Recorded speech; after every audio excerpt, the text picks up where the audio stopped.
There. Okay. So here we're going to start with the skull. So in their skull, we're going to have our cranial cavity on top. So here we have our frontal bone. We have our parietal bone. There's two of them. And then we have our occipital bone, which is just this one bone in the back. Okay? Let's go through the sutures. We have our coronal suture in front, just like that. That's for the frontal bone. And between the parietal bone, we have our coronal suture, okay? We have, between our parietal bones, we have the sagittal sutures, okay? And in the back, where the parietal bone meets the occipital bone, we have the lambdoidal suture, okay? And then if we look onto our actual skull itself, we also have another type of suture called the squamosal suture, which is between the parietal bone and the temporal bone, okay? Then we get into the nasal bone here. We have our maxilla, okay? We have our zygomatic here. We have our vomer right there, right in the middle of our nasal cavity. We have our nasal conchae, which are right in there. That's part of the ethmoid bone, which is associated with the nasal cavity. We have our eye orbit, which is our 7 bones, which is the frontal, the lacrimal, the ethmoid. We have our sphenoid, our zygomatic, our palatine, and our maxilla, okay? Those are the bones that make up the eye orbit. Now we're gonna go take a look inside of the cranial cavity. So we see this on top. This is the crista galli with the cribriform plate and the cribriform foramina. That's a part of the ethmoid, which is a part of the ethmoid bone. The greater and the lesser wings of the sphenoid, the greater wings, and these are the lesser wings, okay? That's pretty much it. Then we're gonna get toward the sides here. In the temporal bone, we have the external acoustic meatus on both sides. Then behind the acoustic meatus, we have the mastoid processes. Okay, these are these bones here. Next to the mastoid processes, we have the styloid. These pointy things right here, the styloid processes. And then we have the foramen magnum, which is the giant hole here that allows for the spinal cord to exit through the skull. And then we have our occipital condyles. Now the occipital condyles will articulate with the depressions in atlas, which is C1. Okay, atlas supports the world. Atlas C1 supports the skull. Okay. Now underneath C1 atlas, we have its supporter, which is axis, which has this special dens body, which articulates with atlas. So atlas and axis are married. Okay. So atlas helps you to say yes, and axis helps you to say no. Okay.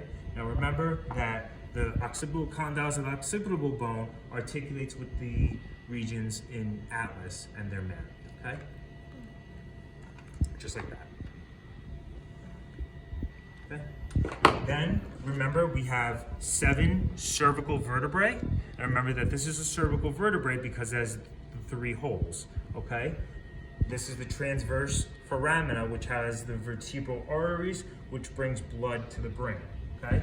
Then we get to our 12 thoracic vertebrae. I know this is a thoracic vertebrae because it has the costal facets where it allows the articulations with the ribs. And then it also has the pointy spinous process and it also looks like a giraffe. Okay? Then we get to the 5 lumbar vertebrae. We know that this is a lumbar vertebrae because it has a giant body and it also looks like a moose. Okay, so this is your 5 lumbar vertebrae. And then we get to the lower end of the vertebral column. We have the sacrum.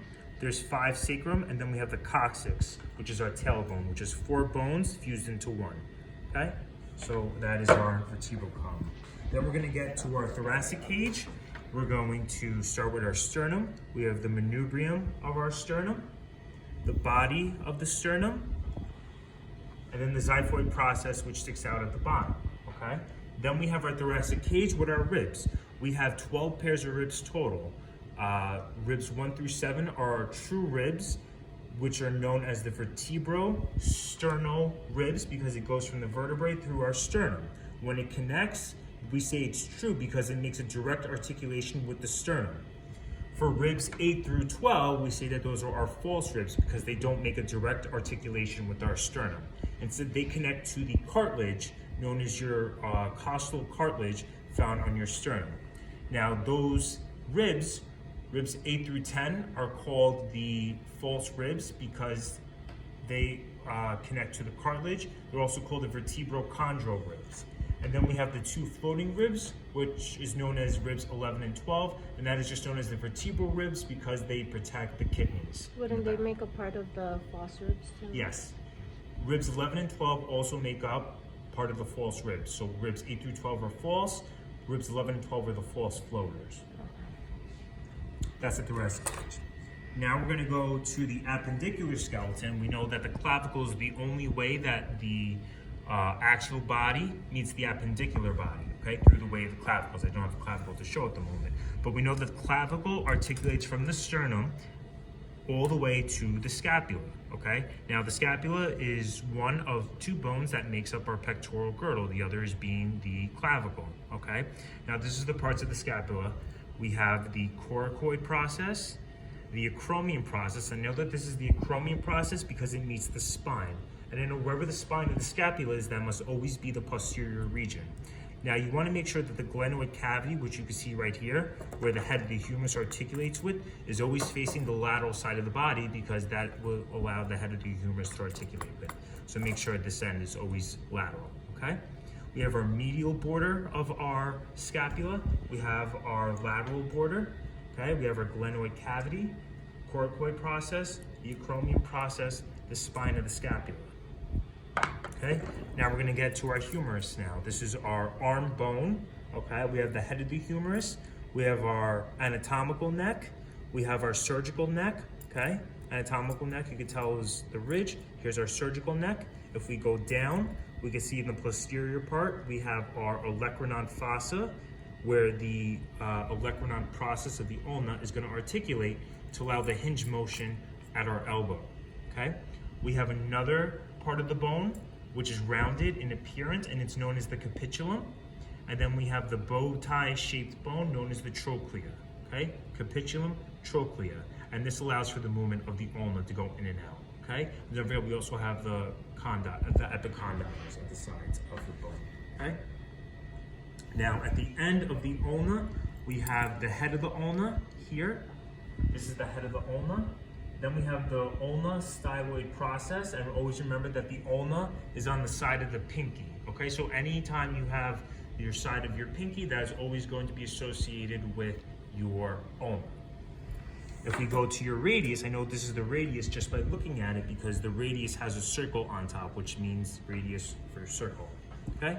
So the radius, the circular part articulates with ulna at its wrench, and then it goes all the way to the bottom. And I know that because the radial styloid process, as you can see right down there, articulates with the hand bones and your carpals. And the importance of the radial styloid process is it's easy to find the radial artery because you just shift medially to capture that.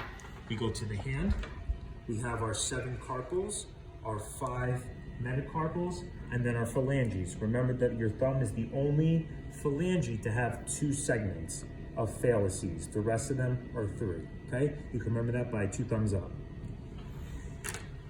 Okay, now we're gonna get toward the lower extremity. Now in our lower extremity, we start with the pelvic girdle, also known as our hip or our os coxa. There are 3 parts you have to know. The ilium, the ischium, which is the back, which is the hard part of your butt, and then we have our pubis, which meets right in the middle to connect. Now we have this big, huge depression called the acetabulum, and in the acetabulum, the head of the femur is going to go in to connect into those joints to form a ball and socket joint. Once the ball and socket joint forms, the head of the femur goes in there. We have the head of the femur, the neck of the femur, the greater trochanter, the lesser trochanter, the greater trochanter, the lesser trochanter.